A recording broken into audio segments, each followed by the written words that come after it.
रमाई आवास घरकुल योजना योजना राबविणारा विभाग सामाजिक न्याय विभाग अनुसूचित जाती व नवबौद्ध घटकासाठी 269 चौरस फूट घरकुल योजनेचे निकष 1. महाराष्ट्र राज्यातील वास्तव्य किमान 15 वर्षाचे असावे. 2. बेघर किंवा पक्के घर नसावे. 3. लाभार्थी सामाजिक आर्थिक व जात सर्वेक्षण 2011 SECC 2011 प्राधान्यक्रम यादीच्या म्हणजे JPL बाहेरील असावा.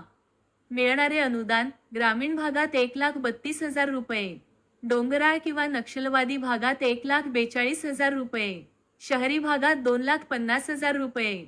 अर्ज कुठे करावा? आपल्या भागातील स्थानिक स्वराज्य संस्थांमध्ये, उदाहरणार्थ ग्रामपंचायत, नगरपालिका, नगरपरिषद, महानगरपालिका यामध्ये अर्ज करा.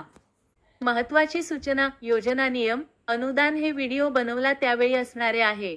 यात शासन वेळोवेळी बदल करू शकतो. हे व्हिडिओ फक्त जनजागृतीसाठी तयार करण्यात आले आहे. धन्यवाद.